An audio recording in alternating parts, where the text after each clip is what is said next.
Yuk Markiton, mari kita menonton.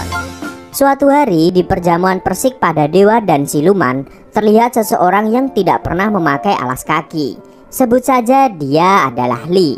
Ia datang terlambat saat semua tamu undangan sudah datang. Kemudian ratu akan segera memulai acara itu dengan membaca puisi. Tiba-tiba seorang siluman burung muncul dan membuat kekacauan di acara itu.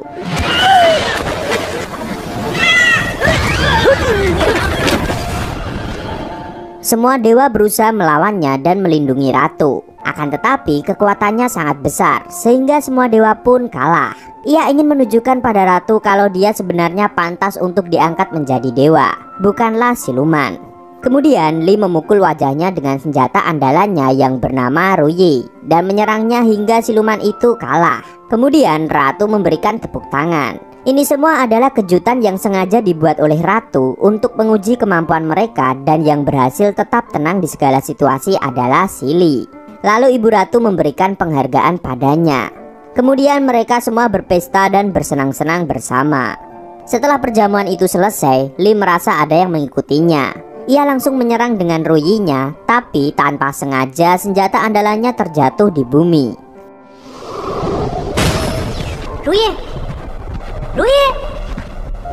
Lalu dewa-dewa lain menghampirinya. Mereka lalu mengeroyok Li karena mereka merasa iri dan tidak suka pada Li.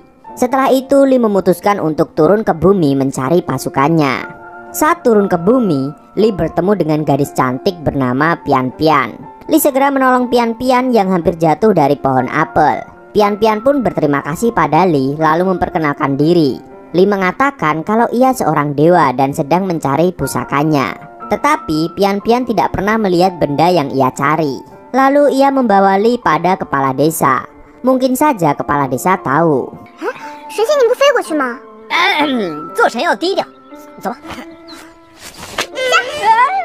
Saat sedang berada di desa, ternyata banyak siluman yang sedang mengganggu penduduk.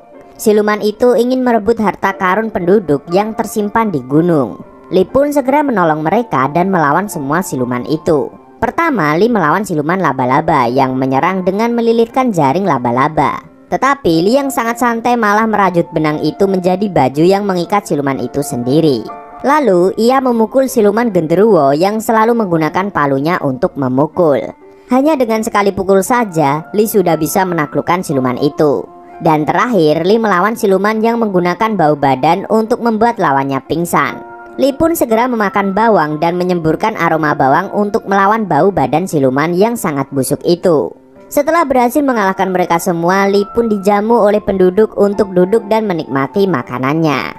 Li pun menghadiri perjamuan itu dan dihadiahi untuk minum bersama gadis tercantik. Ternyata gadis tercantik yang mereka maksud adalah nenek tua berumur 50 tahun.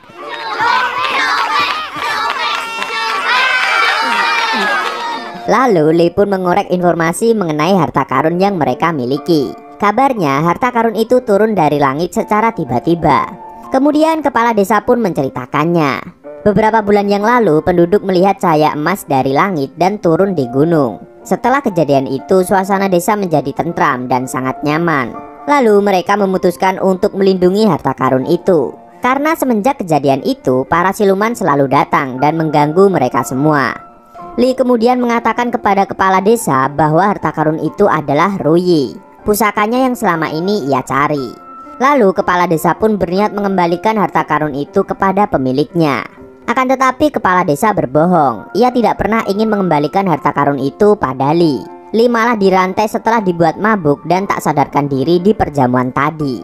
Lalu ia diadili beramai-ramai. Saat Li berusaha melepaskan rantai yang mengikatnya, kekuatannya pun hilang karena mereka memberikannya arak super yang mampu membuat dewa mabuk. Setelah itu mereka melakukan ritual pemanggil petir. Akan tetapi tiba-tiba api muncul dan membakar pemukiman penduduk.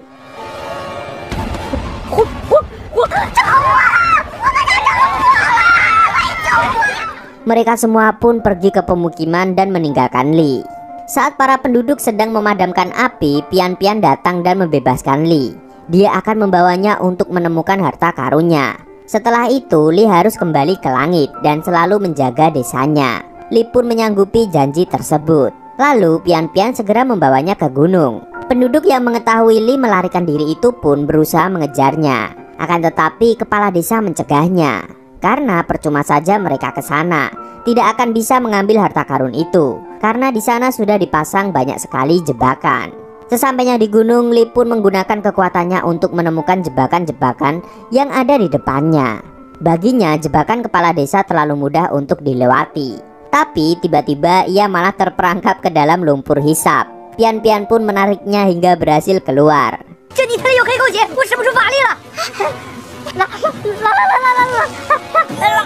Setelah itu mereka berhenti di tepi sungai untuk beristirahat.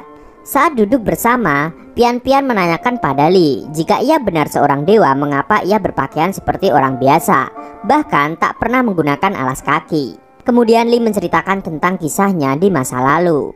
Dulu ia adalah penduduk biasa yang memiliki kelainan. Kakinya sangat besar sehingga ia dijauhi oleh penduduk. Ia diolok-olok dengan sebutan siluman dan seringkali dihajar. Ia pun sangat sedih karena tidak memiliki teman sama sekali. Kemudian ada anak perempuan bernama Cao yang mengajaknya bermain. Mereka pun menjadi teman dan selalu bermain bersama. Suatu hari saat mereka bermain di pinggir sungai, tiba-tiba penyakit Cao kambuh. Orang tuanya pun datang dan membawa pergi Cao. Lalu saat sedang membuatkan mainan untuk Cao, Li merasakan akan terjadi gempa. Ia pun segera pergi ke pemukiman penduduk dan membawa pergi Cao. Tetapi ia diajar beramai-ramai hingga mati.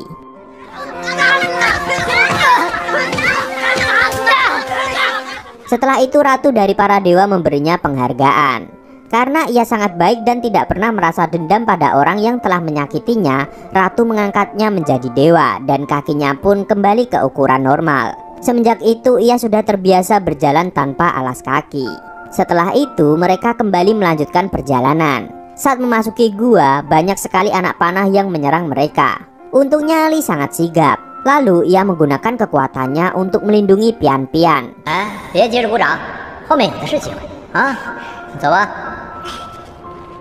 Lalu saat gua akan runtuh, Li menggandakan dirinya untuk menyangga semua reruntuhan itu. Pian-Pian pun sangat senang karena Li sangatlah hebat. Kemudian mereka memasuki gua lebih dalam. Pian-Pian merasa ada yang aneh dengan air yang ada di bawah mereka. Ternyata itu bukanlah air tetapi minyak. Lalu api penerangan pun jatuh ke minyak dan siap membakar mereka berdua. Lalu mereka berdua berlari secepat mungkin. Li langsung memotong api agar tidak menyebar.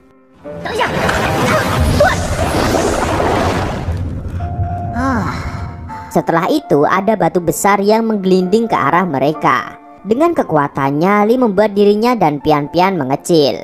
Kini mereka sampai di jembatan yang panjang. Mereka harus melaluinya untuk mengambil harta karun. Li merasa itu hal yang sangat mudah.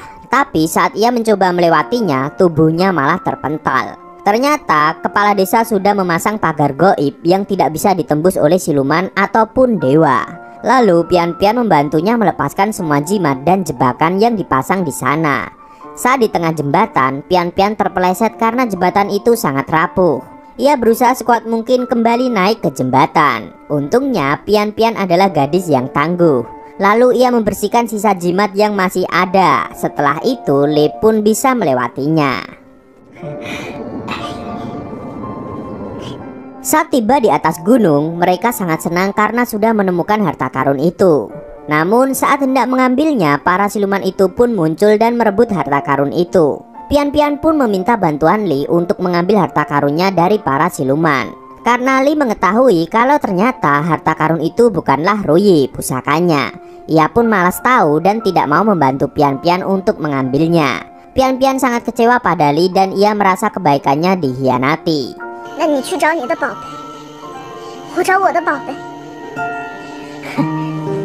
Lalu Pian-Pian memutuskan untuk mengambilnya sendiri. Setelah itu Li ditangkap oleh penduduk dan dirantai lagi. Mereka melakukan ritual pemanggil petir seperti yang mereka lakukan di malam itu. Tetapi ternyata Li tidak mati setelah disambar petir. Para penduduk desa pun bersimpuh pada Li. Namun gadis tercantik yang waktu itu minum bersamanya malah tidak mau sujud. Ia mengatakan Li sama halnya seperti para siluman itu. Demi mencari pusakanya sendiri, ia membiarkan para penduduk desa kehilangan harta karun mereka. Lalu Li teringat pada Pian-Pian yang ia tinggalkan sendiri di gunung. Sementara itu, para siluman bersukacita karena mendapatkan harta karun itu. Tetapi mereka sendiri tidak tahu mau diapakan harta karun yang berbentuk telur emas itu. Lalu mereka malah menyuruh siluman ayam untuk mengeraminya. Kemudian pian-pian datang ke markas mereka. Tampak dua siluman tikus yang sedang menjaga pintu. Dengan mudah pian-pian mengelabui dua siluman yang sangat bodoh itu.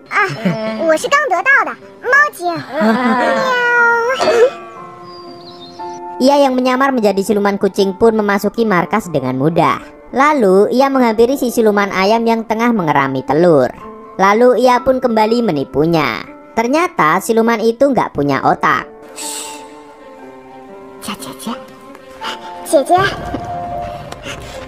Tapi akhirnya pian-pian ketahuan. Ia ditangkap dan dibunuh oleh para siluman.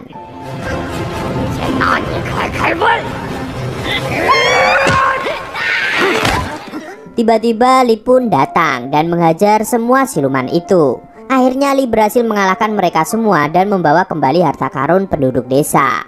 Saat Li dan pian-pian datang dengan membawa harta karun itu, penduduk desa sangat senang. Mereka berebut untuk menyimpan harta karun tersebut. Setelah itu mereka mengadakan ritual untuk telur emas. Tiba-tiba telur itu menetas dan muncullah seorang siluman burung yang pernah dikalahkan oleh Li di perjamuan persik.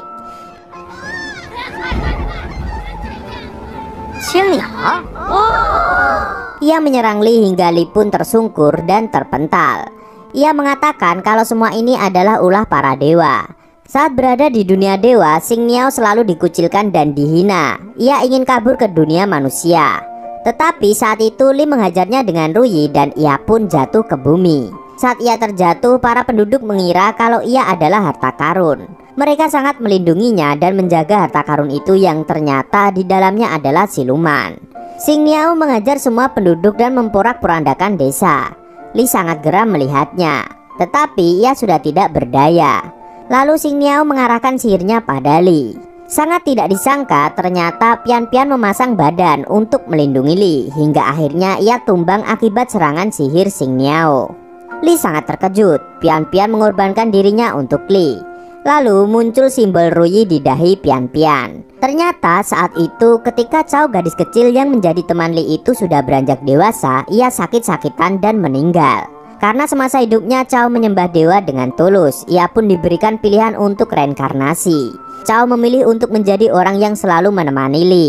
Akan tetapi dalam pengadilan dewa tidak boleh ada urusan asmara. Lalu Cao meminta untuk menjadi benda atau kuda atau apapun yang selalu ada di samping Li. Lalu ratu mengubahnya menjadi Ruyi. Li sangat shock karena pian-pian adalah Ruyi yang ia cari selama ini, dan dia adalah Cao temannya di masa lalu. Xing Niao pun menyerang para penduduk dengan ganasnya. Lalu pian-pian ingin berubah menjadi Ruyi lagi agar Li bisa mengalahkan Xing Niao.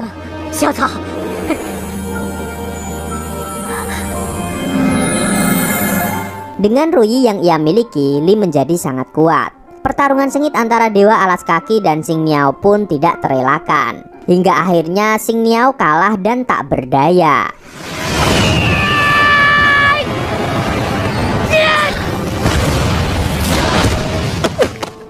Lalu dari langit rombongan ratu dan para dewa datang. Ratu ingin menghukum Li karena telah pergi ke dunia manusia. Itu adalah pelanggaran bagi para dewa. Namun saat ratu ingin menghukumnya, semua penduduk memintakan ampun untuk Li. Karena Li selama ini sudah sangat baik. Karena banyak sekali penduduk yang memohon pada ratu, akhirnya ratu pun mengabulkannya.